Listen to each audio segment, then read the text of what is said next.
Hello and welcome to Round Robin. I'm your host, Robin McCormick from the city of Hampton.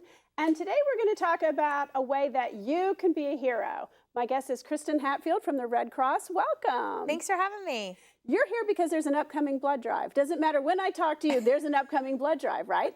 Yes, blood is perishable and has a shelf life of 42 days, so we constantly need to replenish that supply. And in the Mid-Atlantic region, we run 10 to 20 blood drives every single day. Wow, that's a lot. It is a lot. Yeah, but that's a lot of opportunity for all of us to fit something into our schedule. Absolutely, and we need to collect 600 to 650 pints every single day in the Mid-Atlantic region to meet the needs of local hospitals and patients. So it's really important to replenish that blood supply.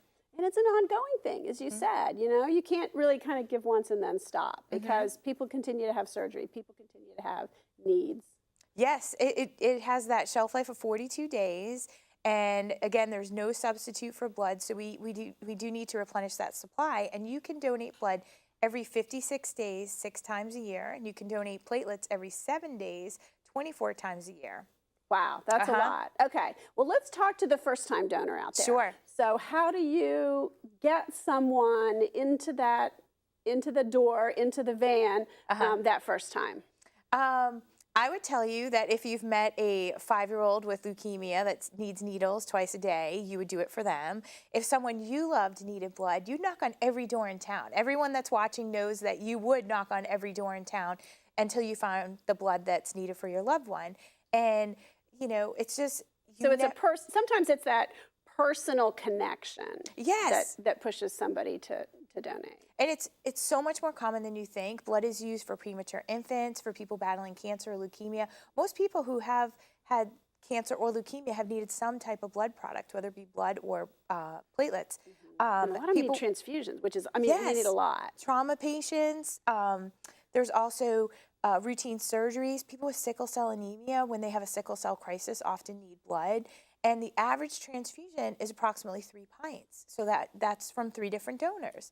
So it's so important. And I'll tell you, you feel so amazing when you donate blood. I always say, if you're having a bad day, come out and donate blood, because you just feel like, wow, today I made a difference. And you do, because you've helped save a life. And I think you have few opportunities in life to kind of rescue someone from a burning building or get that cat out of the tree and be a hero. And when you donate blood, you are a hero.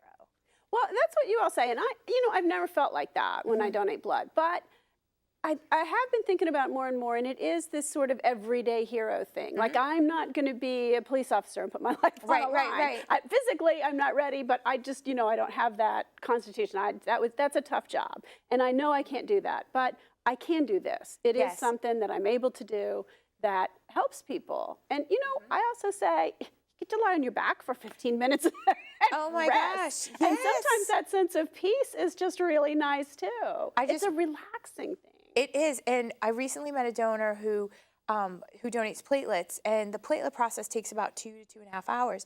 And she said, "That's my me time. That's when." And I get it. I have 3 kids. My life is bedlam, and we're all busy. Every single person watching is busy, and it allows you to stop for a minute and just stop. Yeah, and you get to be like generous lives. and selfish at the same time. Yes. Not very many things you can do that. Right. And it's just, it takes approximately an hour to donate blood, about 2 to 2.5 hours to donate platelets, and you can stop, help save a life, and you feel amazing. And there are even, I just met someone recently who works for a bank, and she said her company allows them 8 hours a month of community service.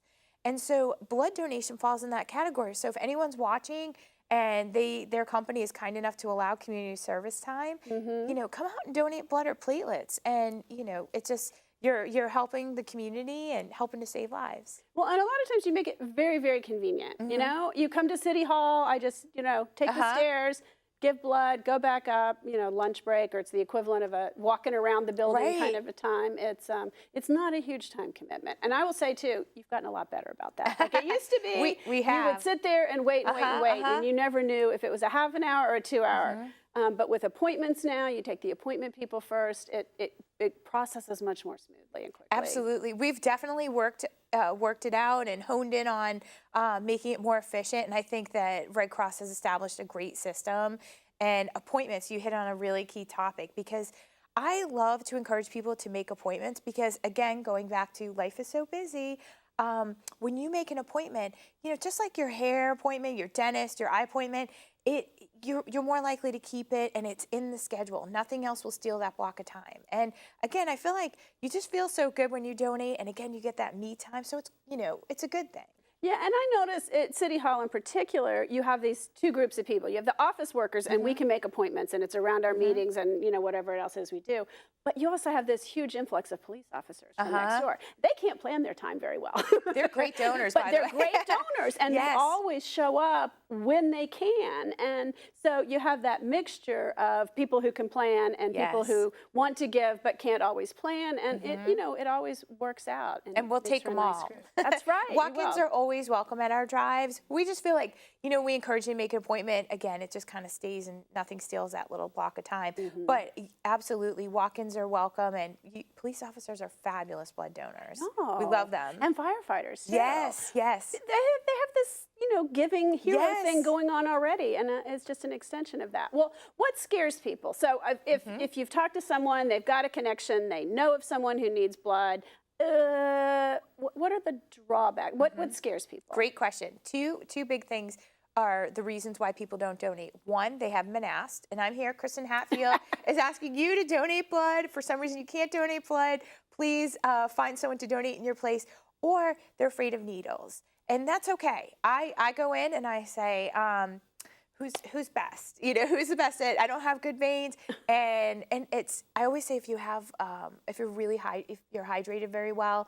I always drink a lot of water. Makes a difference in that's my a good idea, yeah. Makes a difference in my experience, and it's 6 to 10 minutes with the needle in the arm, and our full bottom is so amazing. And mostly it just sits there. There's like a small prick at the beginning. Yes. And then, if you're that kind of person, you can sit and look at it because it's kind of cool looking at that needle under your skin. But you can also just ignore it, We have one fella in Virginia Beach that my husband is a platelet donor, and he calls him like the needle whisperer because he's like, Kristen, I swear I didn't feel it go in. So, and that's for platelet donation. But yes, they're really skilled. You have to think they do this every single day. Yeah. And, at your doctor's office, you might have someone that takes blood and they're going to do, 10 other different things. Our phlebotomists do this every day, and they're in training for so long before they're even out at a blood drive. So they're very skilled. If you're nervous, you can just say, who's the needle whisperer on the drive? Who's the best at this?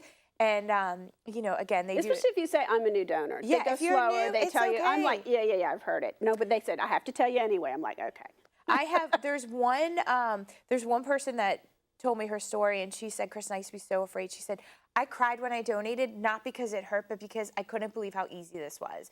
People build it up. Yes, in the their anxiety. Minds. Well, one of the things that you guys do is you get in the high school. Before we're like adults and we get worried about stuff, you hit us in high school. I mean, I started in high school. Me too. My son started in high school. That's great. And he's still giving at William and Mary this year. That's great. But, you get used to it. It becomes that sort of habit. Absolutely. And, it's just, you can donate 6 times a year. Every 56 days, you can donate blood again. Every 7 days for platelets, 24 times a year. And yes, you get it in your routine. And we have some very dedicated donors. We just celebrated a donor in our Appalachian region, which is our sister region, and he donated 500 times platelet donations. 500. And he started with blood, and he donated over 10 gallons. So we have these donors who have donated gallons upon gallons, and a gallon is 8 pints, so 8 times you come out and donate. And it's just amazing, the dedication. And just while we were here, we were talking to someone that's O negative, and we get nervous when we meet an O negative because O negative is the only blood type that can go to all of us. So if you picture it, emergency situation, there's not enough time to cross-match someone's blood, right. O negative, we can all receive it. It's wonderful. It makes up about 9% of the population. I'm real fun at a party. 'Cause I love it. Okay, so we want our O negative people especially. Yes. We want everybody. Yes. Are there particular times of the year when it's harder to get people or when you really need people to come out? Anytime there's a holiday, please think of the American Red Cross because if a sponsor is kind enough to open their doors, and we do have them, they'll say, come on in, we know it's tough for you. The donor pool is usually smaller. So, a lot of people aren't working Memorial Day or Thanksgiving Day. Or you take that extra longer weekend kind of thing. Absolutely. So we feel that. Plus, our regular donors might be traveling. Our students are off. So it's a tough time. So we, that 650 pints that we need every day doesn't stop because People still have 4th of July. emergencies and Yes. surgeries through the holiday, through the summer season. Yes, and I've met a lot of people who have said, I schedule my surgeries or whatnot during that holiday week because because they can get off work the time earlier. off. Yes. So it's just really important. Winter is a really tough time for us. People won't come out in the winter if No. they don't have to. January is National Blood Donor Month, and everyone's tapped out by the time January rolls around. They're like the holidays, the parties, everyone's busy, the winter doldrums set in. And then another tough time, which is a longer span, is summer. We've got that up to 20% of the donor base is made up of high school and college students. So really it's 20%? Yes. That is great. It is great. They're great donors. But when they take that summer off, we're not running blood drives at the high school or the colleges. Some of the college students will go back home and it's in a different area. So we feel that dip. Plus our regular donors, they're entitled to it, take a vacation. We've got, I don't want to say the word out loud, but I will, hurricanes sometimes loom. And then we've got extreme heat days. And a lot of times you'll hear the meteorologist saying, stay indoors. And Red Cross is saying, come out. We've got air conditioning, ice cold drinks. So again, the need for blood never takes a day off. Not for the perfect beach day, not for a holiday party, not for Thanksgiving. That need is always there. Okay. So what other questions do people have, or what other barriers are there besides the needles? I think pretty much the needles and not being asked are big, or time. Again, pencil it in, make an appointment to do it. Yeah. And the other option that we have now is if you, for some reason, can't donate or you are really busy, I always say do a virtual blood drive. The blood donation is not virtual, but if you go to redcrossblood.org/sleeves up, it's called our Sleeves Up campaign. They're virtual blood drives. It is so easy. I swear it takes less than 5 minutes. Few quick steps. You're going to set up a virtual blood drive. You can invite friends and family through email. You can invite them through social media. And the great part is they don't have to be local. Red Cross is across the nation, so we will help them find a blood drive. You can set a goal.